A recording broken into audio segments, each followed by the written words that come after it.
सर्वे भवन्तु सुखिनः। प्यारे सहपाठियों, निबंध के इस सीरीज में आज हम बात करने वाले हैं बिहार में स्टार्टअप और उनमें आने वाली चुनौतियाँ। मैं आप सभी का स्वागत करता हूँ जॉब स्ट्रीम पे। हम लोग ऐसे राइटिंग का जो सीरीज़ शुरू किए हैं, इसमें आज का जो मुद्दा है हम लोगों का वो ये है, बिहार में स्टार्टअप तो हो लेकिन उसके मार्ग में जो आने वाली चुनौतियां हैं उनसे कैसे निपटा जा सके। जैसे जब हम लोग ऐसे लिखने की बात कर रहे थे शुरू में ही, तो वहाँ पे बात की थी हम लोगों ने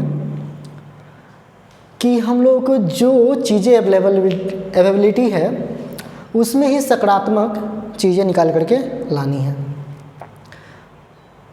हम लोग को रोना नहीं है कि ये नहीं है वो नहीं है, उसको लोग कहते हैं भिंडी रोना। तो प्लीज़ अवॉइड ऑल दिस। भिंडी रोना वे लोग रोते हैं जो सिर्फ कमियां देखते हैं। समझदार लोग जो हैं उनमें ही जो संसाधन उनके पास है उससे ही अच्छा करते हैं। तो चलिए आज का टॉपिक देते हैं हम लोग, बिहार में स्टार्टअप और चुनौतियाँ।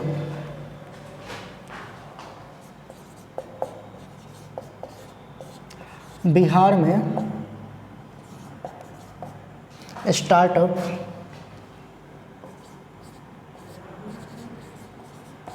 और चुनौतियाँ।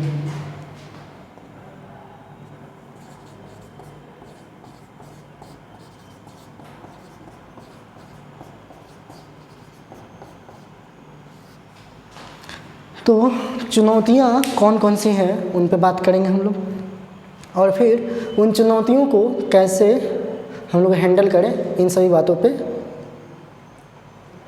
डिस्कशन करेंगे।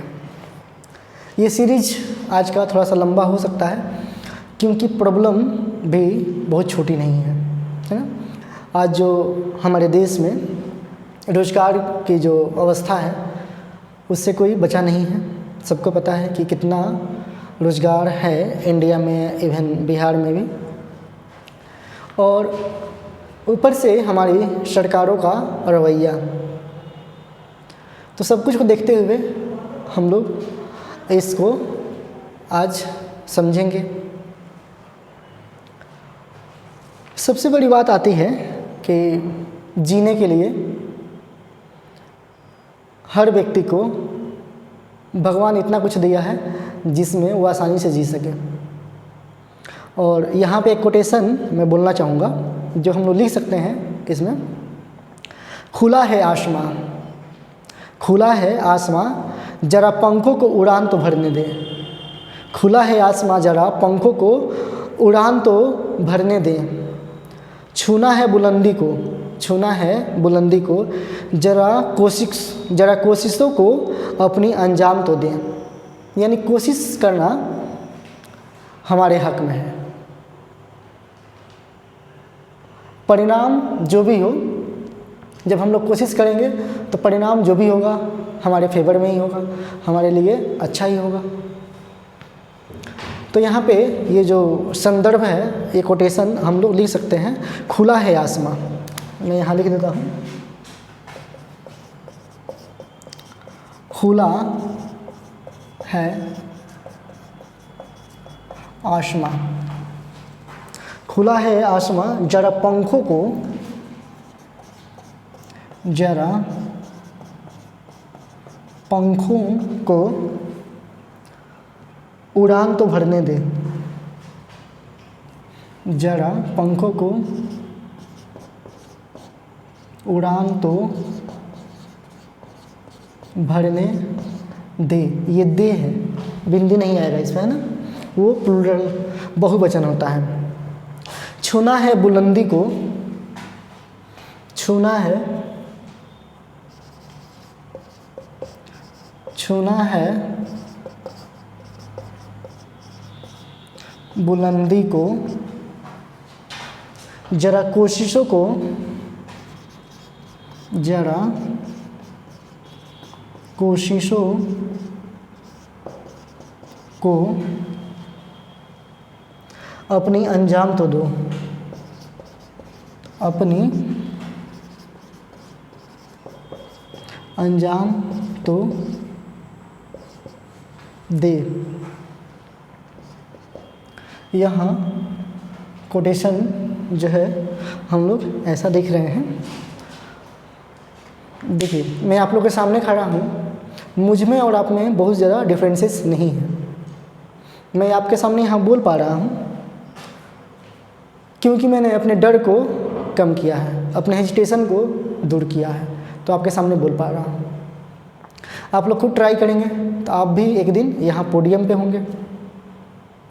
दूसरी बात ये है कि कोई भी बात तब तक हम पे लागू नहीं होती जब तक हम लोग खुद उसके सब्जेक्ट नहीं बने, यानी कर्ता नहीं बने। जैसे किसी सेंटेंस में सब्जेक्ट ही कर्ता धर्ता होता है, तो हम लोग को सब्जेक्टिव, जैसे हम लोग बोलते हैं सब्जेक्टिव पेपर, है ना। सब्जेक्टिव कहने का मतलब you are the subject and you have to do something special rather than the other. तो आपको कुछ स्पेशल करना है बाकी लोगों से ताकि आपका सिलेक्शन हो, है ना। और इसके लिए क्या ज़रूरी है कि आप अपनी कोशिशों को अंजाम तो दीजिए। आप कोशिश में लगिए तो आप तैयारी तो शुरू कीजिए, आप पढ़ाई तो शुरू कीजिए।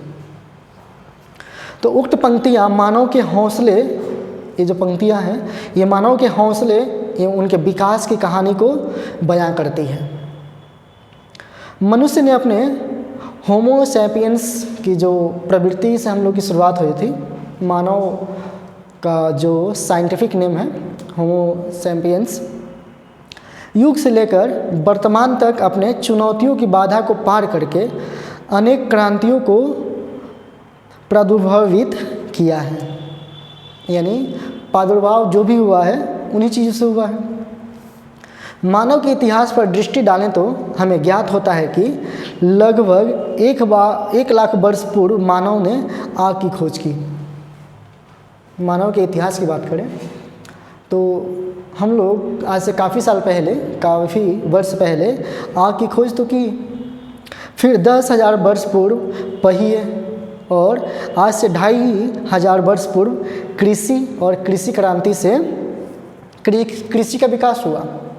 तो ये सतत प्रक्रिया चलती आई और इस तरह से हम लोग आज इस एरा में जी रहे हैं जहाँ पे टेक्नोलॉजी का ज़माना है। 15वीं शताब्दी में बात करें, 15वीं शताब्दी की, तो वाणिज्य क्रांति का प्रादुर्भाव हुआ। यानी इकोनॉमिक सेक्टर जिसको बोले, ट्रेड जिसको बोले, उसका प्रादुर्भाव कब होता है? 15वीं शताब्दी में। और इसकी शुरुआत कैसे मान सकते हैं? जैसे कि ईस्ट इंडिया कंपनी भारत में आती है 1600 ईस्वी में, उसके बाद ही तो ट्रेडिंग शुरू होता है इंग्लैंड के साथ। तो चीज़ों को आपको रिलेट करते हुए चलना है। आपके लिए न तो कोई इतिहास है, न कोई ज्योग्राफी है, न सिविक्स है, न इकोनॉमिक्स है। सारा सब्जेक्ट आपका अपना सब्जेक्ट है। सभी सब्जेक्ट में आप उतने ही प्रांगत होइए जितने किस अपने फेवरेट सब्जेक्ट में है ना। आपका कोई स्पेशल टॉपिक नहीं होना चाहिए, आपका सभी फेवरेट है ना। फिर आप लोग का सिलेक्शन होगा, एक सीट आपका पक्का होगा। समय लगता है लेकिन हौसला को उड़ान देना है, तभी आप लोग सफल होंगे। जब ऐसा हुआ तो मानव के कदम जो हैं विकास की ओर अग्रसर बढ़ते रहे हैं। अच्छा, मैं नोट्स से देख के बोल रहा हूँ तो इस चीज़ को आप लोग अन्यथा नहीं लीजिएगा, क्योंकि मेरे पास भी तो उतने सारे शब्द नहीं हैं जो एक उम्र के बाद आता है। कहने का मतलब I am not a lecturer, मैं कोई लेक्चरार नहीं हूँ। मैं नोट्स जो है अपना और बाकी जो बुक्स हैं उसकी सहायता से आप सभी का हेल्प कर रहा हूँ, जिससे मेरा रिवीजन भी हो जाए, मेरी भी तैयारी जो है उससे और अच्छी हो जाए, और साथ साथ उन बच्चों के लिए जो बच्चे महंगी कोचिंग में ये सारी चीज़ें नहीं पढ़ सकते हैं जा कर के। तो कहीं भी हैं, जिस भी गांव में है, किसी सिटी में है, वहाँ अगर आपके लिए फ़ायदेमंद है तो प्लीज़ इसको देखें और समझें, अपनी तैयारी को एक नया आयाम दें। 16वीं 17वीं सदी में भाप इंजन का विकास, मशीनीकरण, रेल पटरी का विकास हुआ, जिसने प्रथम औद्योगिक क्रांति की नींव रखी। और आज मानव विकास के इसी क्रम में चतुर्थ औद्योगिक क्रांति की ओर बढ़ चुका है। यानी अभी हम लोग फोर्थ रिवॉल्यूशन चल रहा है हम लोग का, उसमें आ गए हैं, 4th जनरेशन में आ गए हैं हम लोग, है ना, इंडस्ट्रियल वाला में।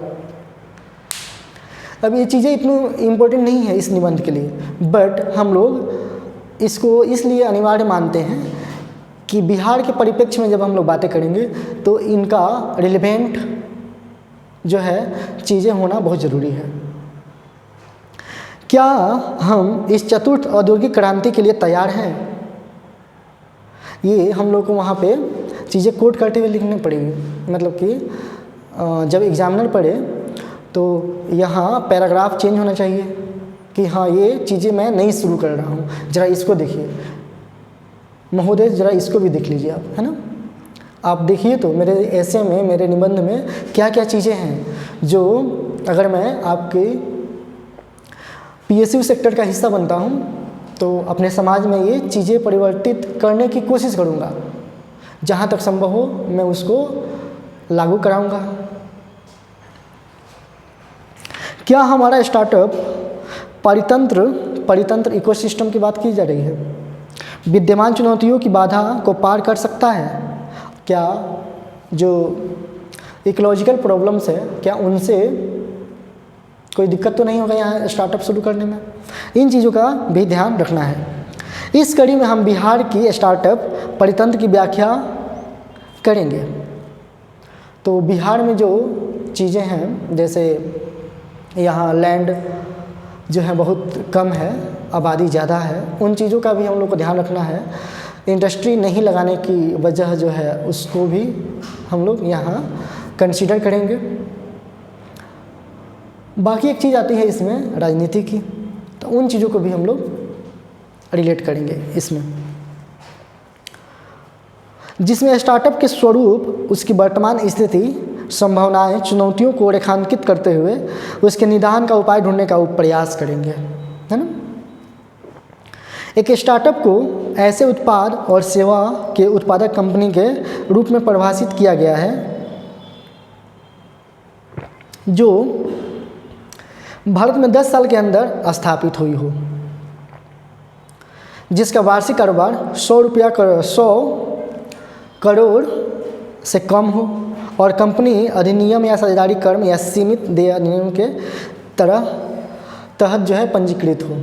तो हम लोग किसी ऐसे कंपनी का एग्जाम्पल भी ले सकते हैं जो शुरुआत तो हुई थी लेकिन कुछ प्रॉब्लम को फेस करने के बाद फिर वो ट्रैक पे आई और अभी फ़ायदे का कारोबार कर रही है, यानी लोगों को वो रोज़गार देने में सक्षम है।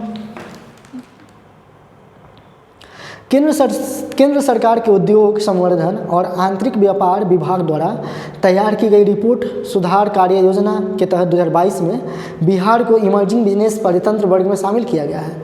अब 2022 में एक रिपोर्ट आई थी, उसमें कहा गया था कि बिहार जो है इमर्जिंग बिजनेस परितंत्र में शामिल हो चुका है, यानी अब यहाँ पे स्टार्टअप जो है शुरू किया जा सकता है, जो बिहार को एक उभरती हुई स्टार्टअप परितंत्र हब के रूप में परिलक्षित करता है, यानी संभावनाएं हैं यहाँ पे। फिर कुछ डेटा होगा जो हम लोग यहाँ पे लिख सकते हैं। डेटा जैसे आर्थिक समीक्षा 2022-23 के तहत बिहार में औद्योगिक क्षेत्र का योगदान सकल राज्य मूल्यवर्धन में 2022-20 से 24 तक का जो पीरियड रहा था उसमें 19.4 था, यानी जीडीपी में इसका हिस्सा 19.4% था, 19.4% था, जो पिछले वर्ष 20.2 रहा, यानी चीज़ें बढ़ के आई हैं। तो 19.4 से बढ़ के ये 20.2%। बिहार की समृद्धि 10.98% तक पहुंच गई है, जो अच्छा समृद्धि मतलब होता है ना विकास दर जो है ना, जो देश भर में चौथी सर्वाधिक समृद्धि दर प्राप्त करने वाला राज्य बन गया है। तो विकास दर की बात करें तो उसमें बिहार का जो पोजीशन है वो 10.98% के रेट से 4th पोजीशन पे इंडिया में हासिल रैंक किया है बिहार। वर्तमान समय में बिहार में सफल औद्योगिक विकास के लिए कई नवीन अवसर उभर कर आए हैं। कृषि उद्योग परितंत्र को बढ़ावा देने के लिए जिन न्यून संसाधनों की आवश्यकता पड़ती है वो इस राज्य में उपलब्ध हैं। जैसे बात करें हम लोग तो सर्वाधिक गति से वृद्धि करने वाले राज्य के रूप में शामिल, पहली बात। दूसरी, भौगोलिक स्थिति भी अनुकूल है, जैसे अंतर्जलीय नदी मार्ग, यहाँ पे नदियाँ हैं, गंगा नदी, पुनपुन नदी, गंडक नदी और भी नदियाँ हैं, कोसी नदी। बंगाल तक पहुँच प्रदान करता है, जिससे कि आसानी से अगर यहाँ कुछ मैन्युफैक्चर होता है तो वो आसानी से ट्रांसपोर्ट जल मार्ग से बंगाल, बे ऑफ बंगाल तक जाया जा सकता है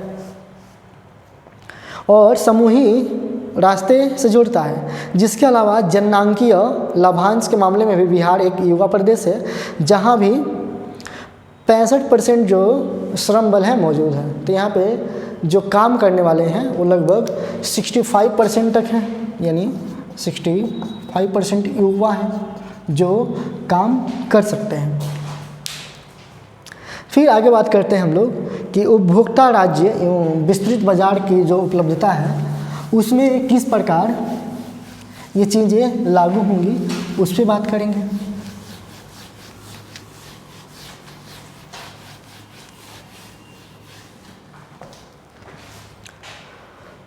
तो बिहार में जो राज्य एवं विस्तृत बाजार की उपलब्धता है, जल संसाधन की प्रचुरता है, समतल मैदान है, यहाँ पे अंतर्राज्यीय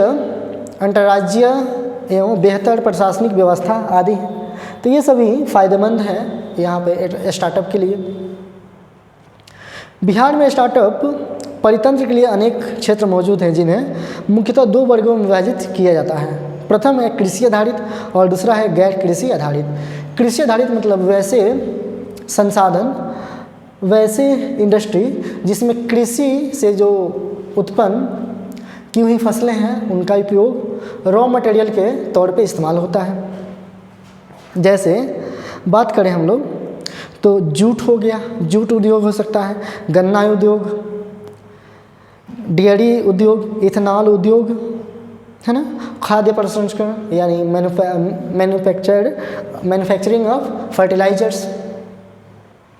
तो ये कृषि आधारित हो गया। वहीं गैर कृषि आधारित की बात करें हम लोग तो इसमें वस्त्र उद्योग, चमड़ा उद्योग, नवीकरणीय ऊर्जा क्षेत्र, हॉस्पिटलिटी, पर्यटन उद्योग, चिप निर्माण केंद्र, सॉफ्टवेयर उद्योग तथा सूचना प्रौद्योगिकी, प्लास्टिक रबर का भी उद्योग यहाँ पे है। तो ये सभी बातें जो हैं एक अलग स्तर पे ले जाती हैं इसको। बिहार में वर्तमान में आई औद्योगिक सर्वेक्षण प्रतिवेदन के अनुसार 2019-20 में क्रियाशील उद्योगों की संख्या 3000 से जो है अप्रॉक्स वैल्यू है 3000 के आसपास है, जो कि देश भर में कुल योगफल का 0.2% है। तो ये बहुत परसेंटेज ज़्यादा नहीं है, लेकिन ये कब अच्छा हो सकता है जब हम लोग स्टार्टअप को बढ़ावा देंगे। बिहार सरकार ने बिहार में उद्यमिता एवं स्टार्टअप परितंत्र को बढ़ावा देने के लिए लगातार प्रयास कर रही है, क्योंकि इससे रोजगार सृजन की अपार संभावनाएं हैं। साथ ही इससे राज्य के राजस्व में वृद्धि होगी, यहाँ का जो रेवेन्यू कलेक्शन होगा उसमें वृद्धि होगा, संसाधनों का दोहन संभव हो सकेगा और देश प्रगति के मार्ग में प्रशस्त होगा, जिसके फलस्वरूप बिहार एक बेहतर स्टार्टअप के रूप में विकसित होगा। तो ये सही बातें हैं। बिहार सरकार ने इसके लिए अनेक नीतियाँ, रोजगार योजनाएं, कार्यक्रम लागू किए हैं, जिसमें स्टार्टअप परितंत्र को बढ़ावा देने के लिए जो पहली नीति है उसका नाम क्या है, बिहार औद्योगिक नीति निवेश प्रोत्साहन नीति। यानी आप स्टार्टअप करते हैं तो आपको कुछ पैसे सरकार देगी। ये 2016 में लागू हुई थी। इसका नाम है बिहार औद्योगिक, मैं पूरा नहीं लिख रहा हूँ, औद्योगिक निवेश प्रोत्साहन नीति। कब की है नीति ये? 2016 की। किंतु 2022 में इसको और विस्तृत आधार पर आगे बढ़ाया गया। इस नीति के तहत राज्य में 15% औद्योगिक विकास दर को प्राप्त करना है। यानी इसके पीछे का रीज़न ये है कि हम लोग का विकास दर में कितनी हिस्सेदारी हो जाए? 15% हो जाए। साथ ही द्वितीयक क्षेत्र के योगदान को बढ़ाकर 25% करना है। हम लोग 3 सेक्टर पढ़ते हैं, प्राइमरी, सेकेंडरी और टर्शियरी। तो सेकेंडरी जो सेक्टर है, सेकेंडरी सेक्टर यानी 2 डिग्री सेक्टर, इसमें कितनी हिस्सेदारी हो जानी चाहिए? बढ़ करके 25%। ये सभी डेटा आपके लिए इम्पोर्टेंट है, तो यहाँ मैं लिख देता हूँ डेटा।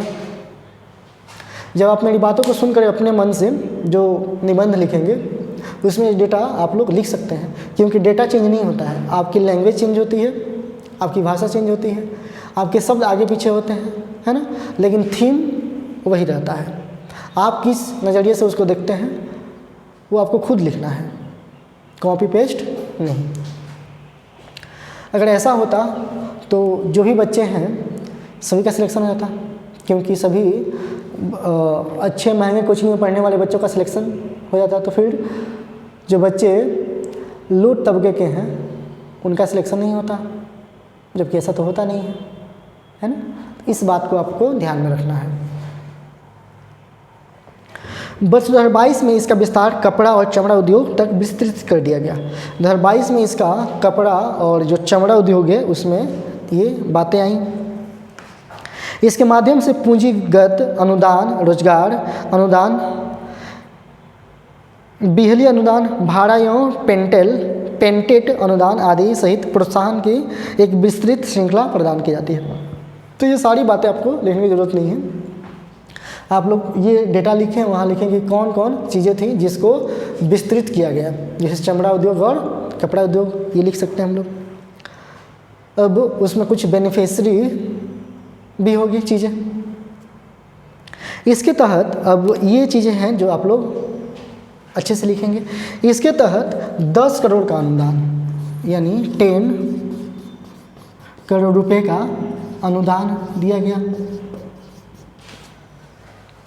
साथ ही 3,000 से 5,000 रुपये वेतन सहायता, और अब काम कीजिएगा तो आपको वेतन भी मिलेगा।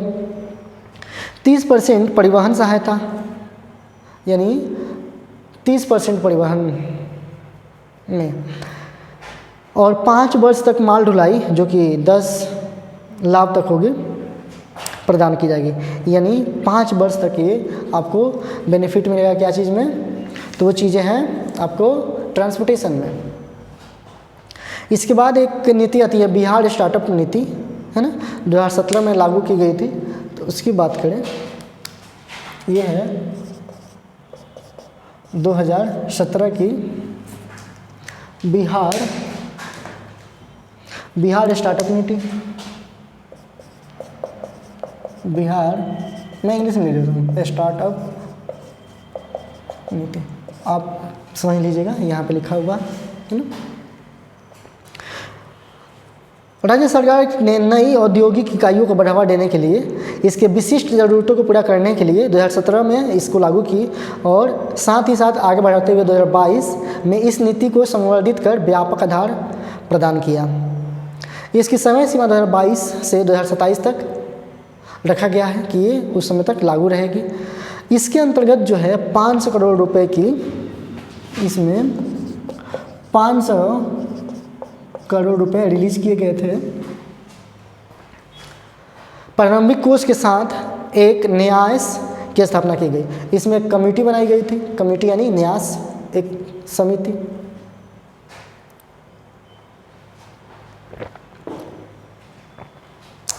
इसके अंतर्गत बातें हो गई। साथ ही बढ़ावा देने के लिए विशेष स्टार्टअप सहायता इकाई की स्थापना की गई थी। एक अलग से और कम्युनिटी बनाई गई थी जो आपको गाइड करे। 10 वर्षों के लिए 10 लाख रुपए का ऋण प्रदान किया गया। अब इसमें 10 लाख की व्यवस्था की गई, इसमें 10 करोड़, इसमें 10 लाख, और ये कितने वर्ष के लिए? 10 साल के लिए।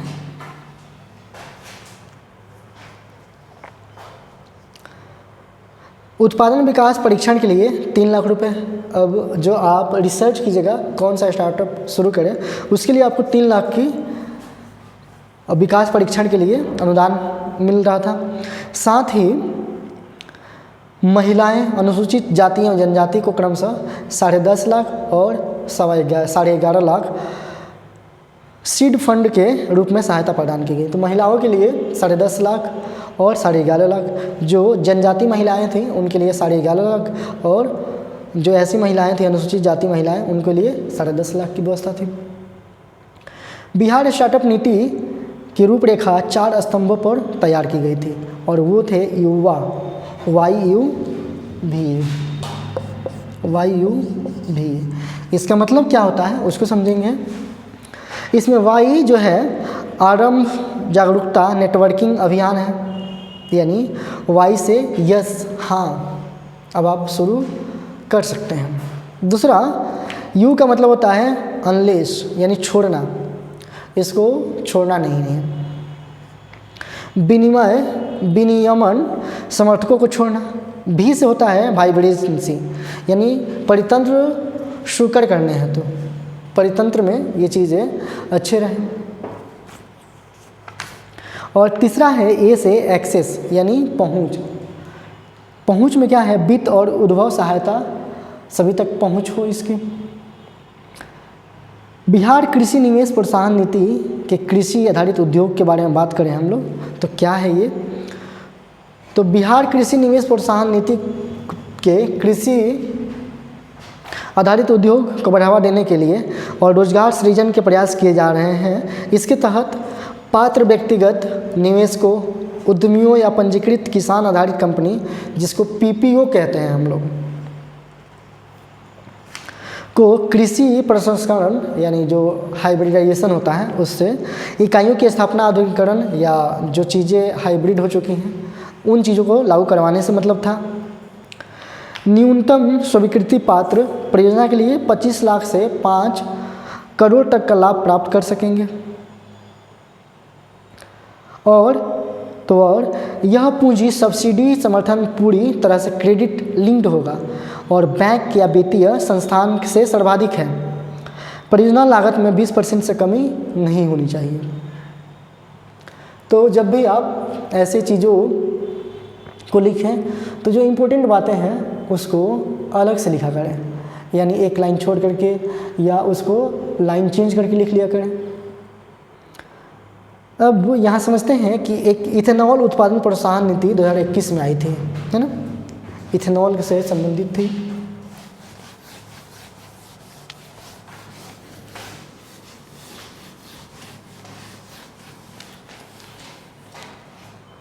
यह है इथेनॉल उत्पादन।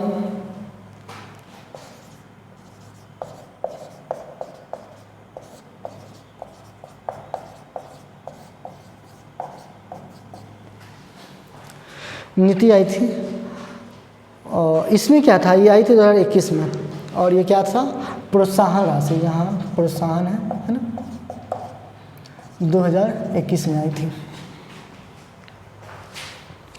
कृषि आधारित उद्योग परितंत्र को बढ़ावा देने तथा जैव ईंधन तथा रोजगार सृजन और पर्यावरण संरक्षण के लिए बनाई गई। इसके तहत राष्ट्रीय जैव ईंधन समन्वय समिति के द्वारा स्वीकृत सारे फीड स्टॉक से इथेनॉल उत्पादन की अनुमति प्रदान किया गया। यानी आपके यहाँ जो चीज़ें निकलती हैं जिसमें स्टार्च होता है, मीठी चीज़ें, जैसे चेपुआ हो गया किसी चीज़ का, वैसी चीज़ें, तो उससे कैसे इथेनॉल बनाया जाए, जैसे मक्का का जो डंठल होता है उन वैसी चीज़ों से।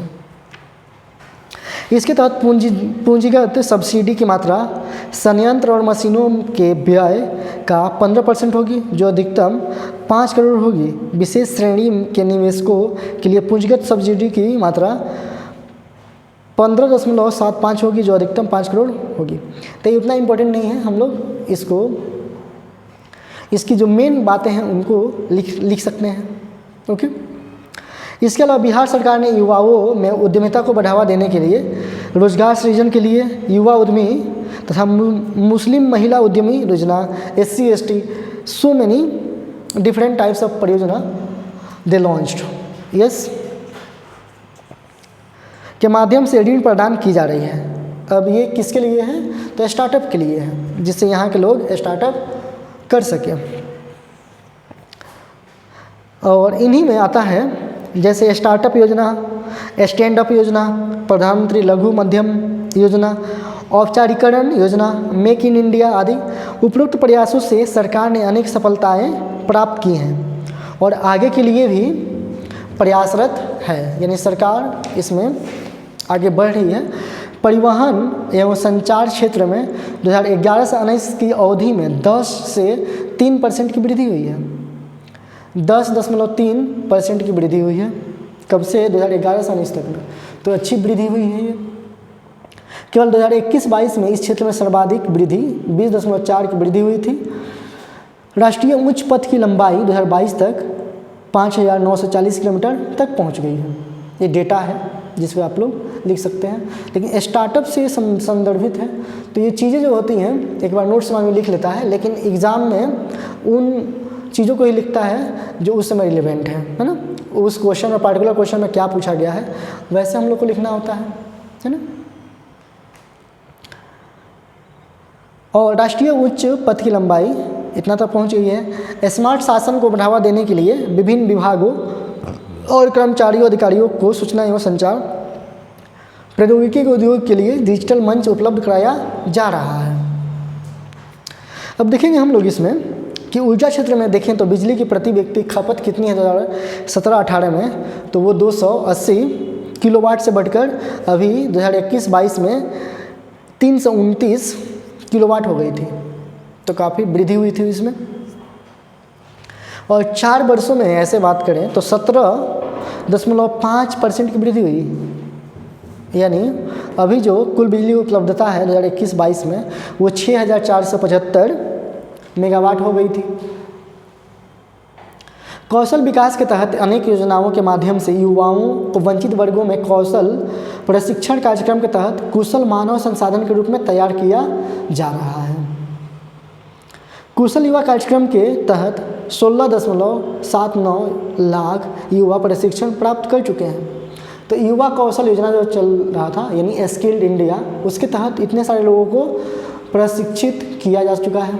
अच्छा, मैं सिर्फ पढ़ के सुना रहा हूँ, तो इससे आपको क्या फ़ायदा होने वाला है? इससे फ़ायदा ये होने वाला है कि बहुत सारी क्वांटिटी में आपके पास नॉलेज आ रहा है।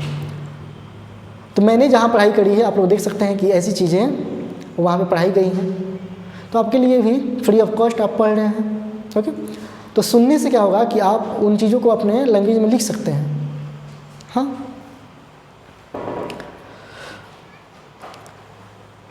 और यहाँ पे 76,000 युवक युवतियों को प्रशिक्षित किया जा रहा है।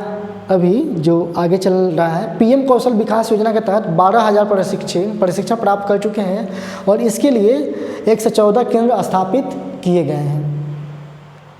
अपने निवेश संबंधी सकारात्मक दृष्टिकोण के कारण राज्य 30 रुपया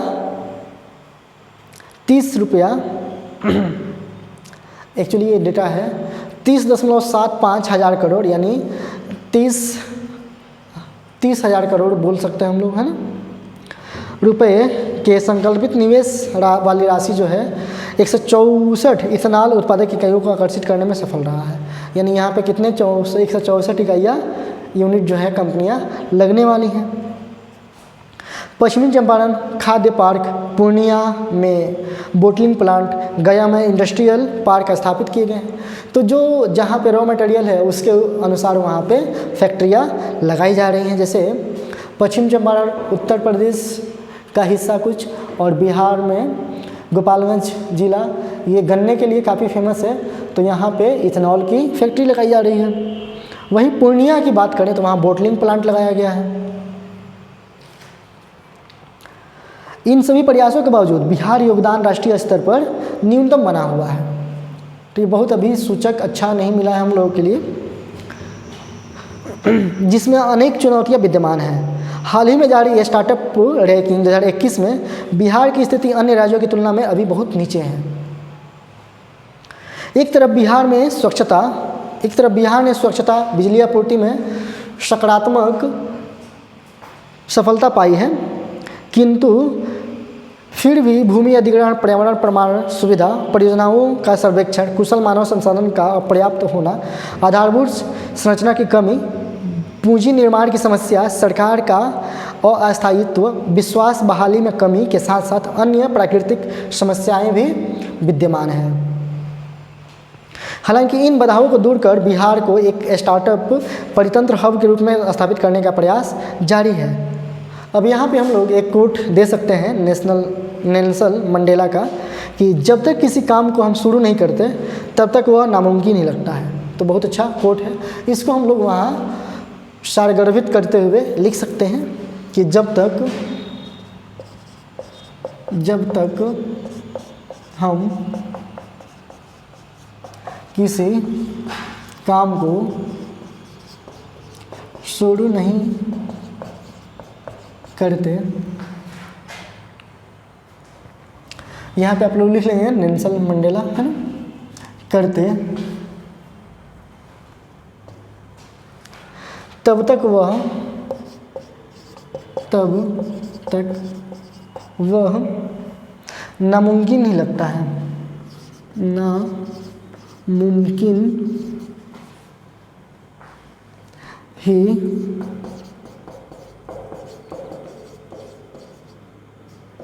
लगता है। तो ये कोटेशन आप लोग लास्ट में दे सकते हैं। उसके बाद हम लोग समाप्ति की ओर हैं। वीडियो भी काफ़ी लंबा हो चुका है, 37 मिनट का वीडियो हो चुका है। इसलिए आवश्यकता है अपने प्रयास को प्रारंभ करने की, दृढ़ इस इच्छा शक्ति जिसके साथ हम एक बेहतर स्टार्टअप परितंत्र विकसित बिहार के सपने को साकार कर पाएंगे और देश की प्रगति में गति प्रदान कर संविधान में निहित मूल्यों को पूरा कर सकेंगे। तो ये हमारा आज का बिहार में स्टार्टअप और चुनौतियों से संबंधित ऐसे राइटिंग था। आप लोग इसको एक नहीं 2 बार सुनेंगे तो आप लोग का जो कंसेप्ट है क्लियर हो जाएगा कि क्या चीज़ें हम लोग को पढ़ना है और कहाँ से हम लोग पढ़ सकते हैं। किसी और चैनल पे भी आपको फ्री ऑफ कॉस्ट अच्छी चीज़ें मिल रही हैं तो उसको पढ़ा कीजिए। जो सक्षम नहीं है उनके लिए बहुत फ़ायदेमंद है ये।